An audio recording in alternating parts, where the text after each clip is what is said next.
Oh, Mike Campbell again.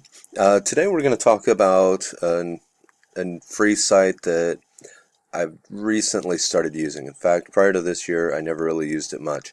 I've had an account for about 5 years, I would think, but I'm new to using it this year. Opened up an account because I was thinking, arts and crafts, photography, might be some interesting stuff, and then I saw a lot of ads, a lot of knockoffs, a lot of crafts. I was looking more fine art, less craft. Well, now that I find myself teaching in a K through 12 school, I still like the fine art stuff, and there are some neat ideas on here. But this is more what I'm into right here with more of the craft stuff.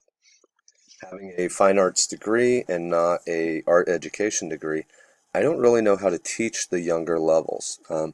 And I don't necessarily have an idea of modern projects for K through say 4 or K through 5 because it's been so long since I was K through 4, K through 5 student. And like I said, I didn't get that art education in college. So one of my teachers recommended or one of the teachers that I work with recommended Pinterest to come up with some of the ideas, because a lot of teachers apparently share the work that their students are doing, or parents will share the work that their kids are bringing home, or sometimes when a teacher is coming up with the idea, they'll step by step share their work, share their supplies, and then share the finished product. And in that case, it definitely has been a lifesaver for me. There are all sorts of cool, cute little craft ideas that I can do with my kids, um, and all come true. In this case, there's a bunch of Christmas stuff up because Christmas is about to come. I can look at this, I can see, okay, yes, I can make these with the materials that I have on hand in the building. Next thing I do, I look at the KSDE standards to see if I can apply the standards to this and if it will fit within my overall lesson plan, what I'm trying to accomplish with the kids. Here I can teach them, some proper use of scissors, glue, and, how to use the paints, maybe some paint mixing, things like that. Work on composition, and I can try to find ways to work that in with the state standards. If I can't find a way to make it work within the standards, I scrap it and move on. Move to here to here. This is actually a project that I did with my students this year, so it's been kind of great for me as a new teacher and being a little bit behind the eight ball as it comes to working with the lower grade levels. And with this, you can kind of search for ideas by class or by topic. If I was working with my high school students, I want to do a 2-point perspective drawing, but I don't want to take the 4 hours to draw one out. Maybe I can come in here and find one. And boom, 2-point perspective. Perspective one, perspective two.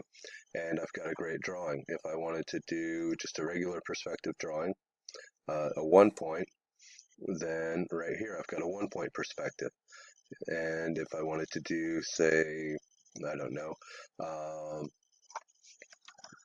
let's look for art in a particular topic, say contemporary.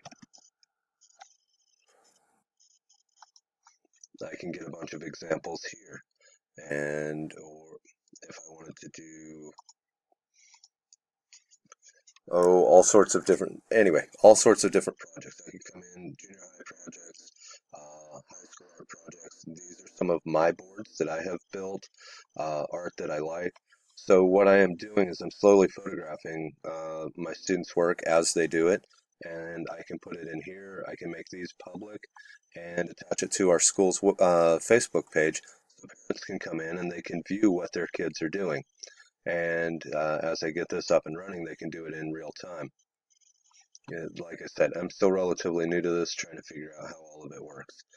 But what I've done with it this semester, I'm kind of enjoying. Uh, oh, and there is one other thing that I think has come in really handy, and um, coming in and looking at the pedagogy, I'm able to find different things that we can use. Teachers are great about sharing. It's something I'm noticing. There's all sorts of stuff on Pinterest finding it in other sites too, but there's all sorts of stuff in here. Tips, tricks, posters that we can put in our classroom. I saw one here. We are. This one's great. I have this one next to my desk. I printed this one out. I love it. This is great for when I'm trying to write my classroom or my lesson objectives. So Pinterest, it's while I shied away from it before I started teaching, since I've started teaching, I've come to find that this is a pretty useful site and it's free. The only downside is you do have occasional ads. I don't like all the ads, but you're going to have that anywhere. And you get what you pay for. It's free, right? So let's save that one. And if I wanted to save it, I can go down to all sorts of stuff. I'm going to create a board. And in this one, we'll call it teacher stuff.